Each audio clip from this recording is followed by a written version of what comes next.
Bonjour, bonjour. Bonjour. Bah écoute, on va devoir repartir sur le destin. Hein. Désolé, parce qu'il y a un commentaire là intéressant, je suis obligée de te le lire. Oui. Alors, c'est dans le constat l'au-delà. Et donc, il y a quelqu'un qui te dit, si le destin, c'est tout ce que ce corps fera, on peut penser qu'on est un robot télécommandé dont la trajectoire est programmée et que notre seule liberté est la façon de subir les choses. Je ne sais pas pourquoi il doit manquer quelque chose au raisonnement. J'imagine mal deux scénarios différents avec le même destin. Si dans les deux cas le corps va faire la même chose, comment peut-on penser différemment? Je cite, alors je ne sais pas d'où est tirée cette citation, mais apparemment c'est une citation puisque c'est mis entre guillemets. Ça tombe sous le sens à l'envers, car s'ils ne faisaient pas ce qu'ils font, le destin ne serait justement pas ce qu'il est. On va peut-être s'arrêter à une vision profane consistant à croire que rien n'est écrit à l'avance, car si j'ai bien compris, il n'y a rien à comprendre, et ça revient exactement au même pour des gens comme nous, à qui il doit forcément manquer quelque chose pour comprendre.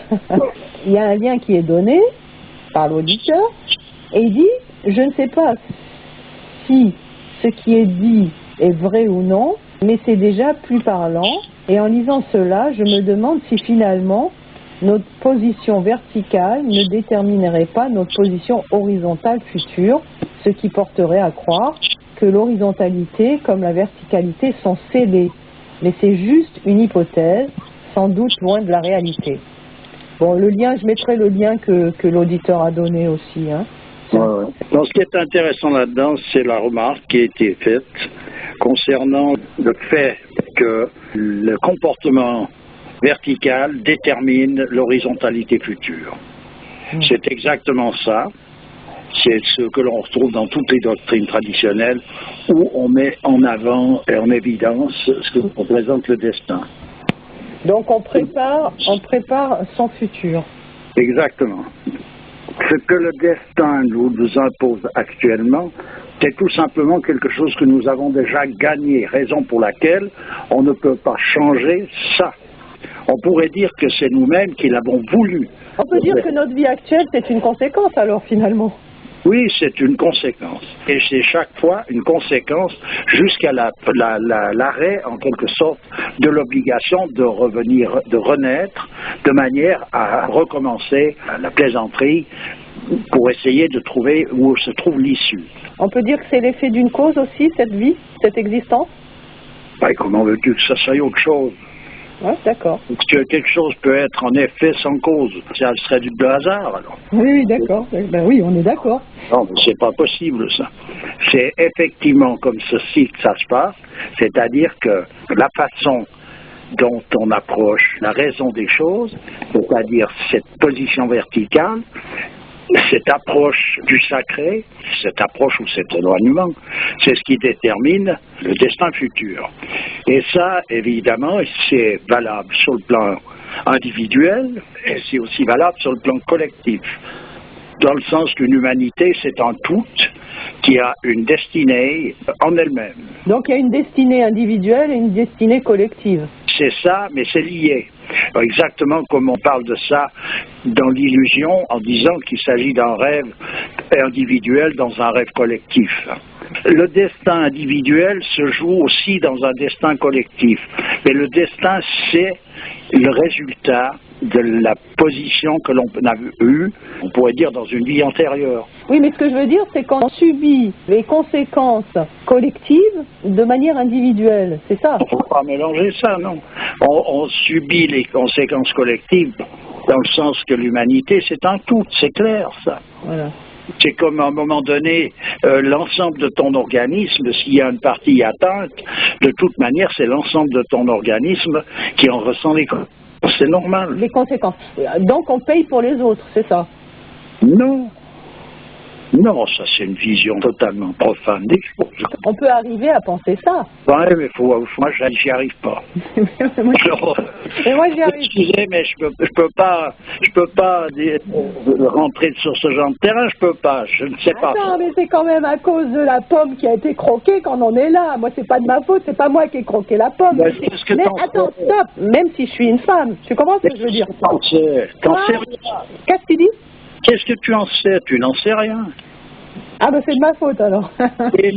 C'est pas ça, mais tu n'en sais rien. Tu ne sais pas si c'est toi ou c'est pas toi. Tu ne sais rien du tout. Ça. Explique-toi.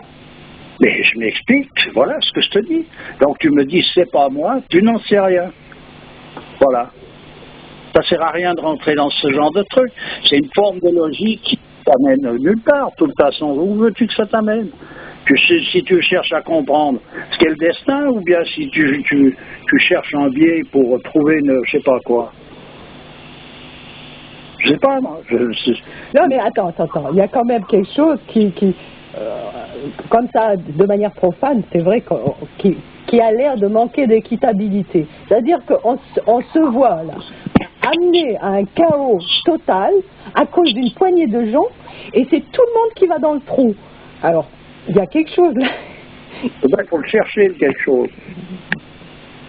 Et puis pour le chercher, c'est une démarche chaque fois individuelle, c'est justement chercher sa propre origine et chercher sa raison d'être. C'est pas compliqué, hein. Donc la complication, c'est de le faire. Mais le raisonnement, il est facile, non? Ouais. Bof. Bon, si c'est pas facile, à partir de là, évidemment, c'est sans solution. Non, mais on peut quand même si ça te paraît un petit peu stupide, que je vois, on peut quand même être amené à se poser ce genre de questions, voilà. Oui, simplement à partir du moment où on est amené à se poser ce genre de questions, ici qu'on ait solutionné ça, je ne sais pas comment on fait. Parce que c'est des questions qui sont tellement à côté de la question, on pourrait dire, qu'on rentre dans un domaine qui n'a plus rien à voir avec tout ce qui est énoncé. Alors, il est clair qu'on participe tous à ce grand trou. On se croirait dans une explication sur la démocratie, où on est tous liés. C'est le peuple qui dirige, ou je sais pas quoi. Mais moi, je parle pas politique. On est dans quelque chose qui a une autre dimension. Oui, bien entendu. Il faut revoir les positions là-dedans et le raisonnement, parce que ça peut pas faire. C'est pas possible, tout simplement. Bref, en ce moment, de toute façon, ce que l'on peut s'apercevoir, c'est que l'on est en train de vivre justement des périodes terribles. Pourquoi? Parce que l'on a donc perdu le fil, on a lâché prise avec justement cette verticalité qui est ce qui représente notre libre arbitre, ce qui nous permet en quelque sorte de rejoindre notre véritable identité, c'est-à-dire cette élévation vers le principe fondamental. Comme on a lâché prise pour ne se préoccuper plus que de ce qu'on pourrait dire l'horizontalité, prendre ça comme argent comptant, prendre le destin que l'on a gagné comme étant quelque chose que l'on peut manœuvrer, dans lequel on est libre de pouvoir le choisir ou pas là au milieu de ce décor, eh ben on a donc tourné le dos à la réalité. On a tourné le dos de ce fait-là à Dieu. Ouais. Raison pour laquelle on est donc lâché dans les forces les plus infernales, ce qui veut dire qu'actuellement, on voit bien où on en est. On est entortillé dans des combinaisons infernales. On a parlé des chemtrails avec ce que ça pouvait représenter, et que ça représentait comme nocivité. Non mais tu te rends compte qu'ils sont en train de nous envoyer du sel de barium, t'imagines? C'était très très très poison. Il suffit de dépasser la dose et puis on est tous morts, quoi. C'est vraiment jouer avec le feu, là. Mais je joue pas avec le feu. Il y a un moment donné, il y a une volonté délibérée qui est là pour anéantir la population. Les personnages qui agissent, qui sont on pourrait dire les membres actifs de cette destruction, sont eux-mêmes illusionnés aussi, ce qui veut dire qu'ils accomplissent leur destin. On peut dire, voilà, c'est tout. Et c'est pas autre chose. Et puis je te parle de celle de barium, si ce n'était que ça, je vais te dire, entre autres. Oui, mais on est complètement tortillé là-dedans. Et puis après, on nous amuse avec une multitude de choses. Ouais. Et il y a tous les jours une nouveauté. Pendant un temps, on parlait de pucer les gens pour pouvoir les contrôler. Déjà, je ne sais même pas à quoi ça sert, puisqu'ils veulent en massacrer un maximum, qu'ils veulent contrôler qui, ceux qui restent. Pour savoir quels cadavres ils vont mettre où. Oui, bon, ben ça n'a aucun sens. Alors actuellement, l'histoire de la puce est dépassée, tu vois, ça va. Oui. Chaque jour, il y a une nouveauté qui arrive et qui pousse celle d'avant, et puis qui est de plus en plus destructive. Actuellement, il y a une nouveauté qui vient d'être mise à jour par... Oui, c'est tout nouveau, ça vient de sortir. Voilà, c'est tout nouveau, ça vient de sortir. Et puis la puce RFID, c'est à placer au rencard. Puis... Exactement. Tu veux que je te lise l'article? Oui, vas-y. Bah, c'est un article qui est paru le 3 juin 2010, donc hier, par Frédéric Courvoisier de Genève. Donc les puces RFID appartiennent déjà à la préhistoire, de la biométrie. Une nouvelle technologie appelée la biodynamique signature, mise au point par une société, permet d'ores et déjà de relever l'empreinte magnétique d'un individu. Plus besoin de puces électroniques, car ce sont les signaux électrophysiologiques que votre corps émet qui permettent de vous identifier. Donc la biodynamique signature, BDS, a été présentée dans un des plus grands salons informatiques du monde. L'article de l'agence de presse présente la BDS comme une avancée médicale qui devrait permettre à chacun d'évaluer stress et humeur. Il suffira pour cela de saisir 2 capteurs à la forme similaire à une souris pour mesurer précisément son activité cardiaque. Des relevés qui devront être combinés aux données personnelles du patient, comme l'âge par exemple, et qui permettront de calculer son niveau de stress.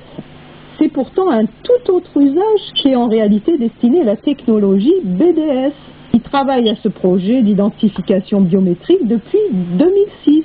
Il s'agit de pouvoir relever l'empreinte magnétique d'un individu au moyen des signaux électrophysiologiques qu'il émet.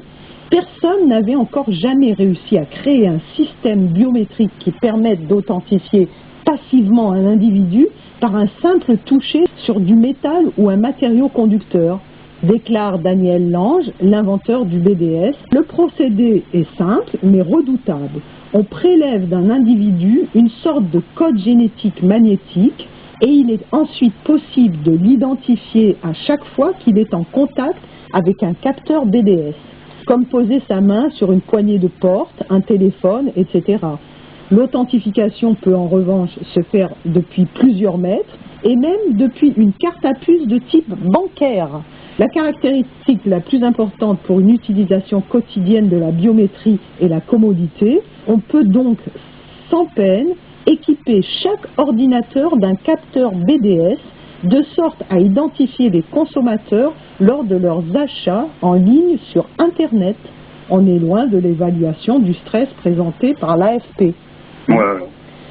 Oui, enfin, Attends. En vue de sa commercialisation prévue au 4e trimestre 2010, une première série de tests de la technologie BDS ont été effectués par le National Physical Laboratory à Londres.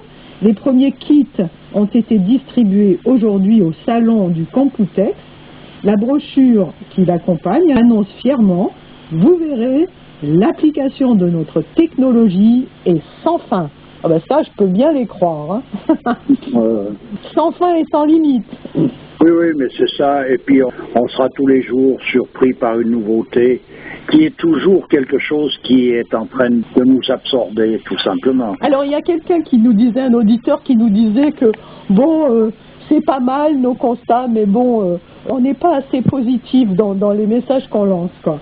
Alors, il faut positiver avec tout ça. C'est pas facile, hein, j'ai envie de répondre. Oui, je suis sûr que je sais pas. On peut pas positiver sur ce plan-là. Le côté positif, disons pour moi, j'estime qu'il est de toute façon, c'est de s'approcher de la dimension réelle de ce que représente le principe de l'univers. Donc évidemment que là, toute cette manigance, y compris toutes les disparitions et toutes les apparitions qu'il peut y avoir, ça n'est que des bulles comme des bulles de savon, c'est rien tout ça. Il n'y a que ça de vrai en tout cas, parce que pour le reste, vivement qu'on en finisse. On peut même pas parler comme ça, parce que vivement, pourquoi vivement? Parce qu'il y en a marre, tout ça. Oui, il y en a marre, mais bon, il y en a marre. Qui en a marre? C'est toujours le même, donc celui qui en a marre, il disparaîtra avec tout ça. C'est la partie en nous qui a des velléités, qui en a marre, tu veux dire? C'est-à-dire, pour dire qu'il en a marre, ça veut dire donc que celui qui en a marre, il fait partie de ce décor qui doit disparaître. C'est tout, c'est rien d'autre. Donc, soit on aborde le sujet par son essence, soit on reste dans le cortège, là, puis voilà. Tout à fait, c'est sûr que si on est dans l'unité, on n'a plus ni envie, ni aucune sensation d'aucune sorte. Ça n'a rien à voir avec, c'est un autre domaine, c'est un autre plan. Soit on aborde les choses d'un point de vue sacré, soit d'un point de vue profane. Donc tout ça, c'est un point de vue profane qui ma foi, comme je te dis, pour moi, je ne peux rien comprendre. Mais enfin, ce qu'il faut savoir, c'est qu'on a ouvert la boîte de Pandore et que de toute façon, on va passer d'une surprise à l'autre. Les surprises sont tellement surprenantes qu'elles finissent par ne plus même nous surprendre, mais en tout cas, on y est plein de pot. Ben, la preuve, c'est que le ciel est matraqué par ces traînées chimiques et personne ne les voit. Ça fait partie du décor. Et comme tout le reste. Comme tout le reste. Ok, bah écoute, on va en rester là, puis je te souhaite une bonne journée. Pareillement. Merci. Allez, au revoir. Au revoir.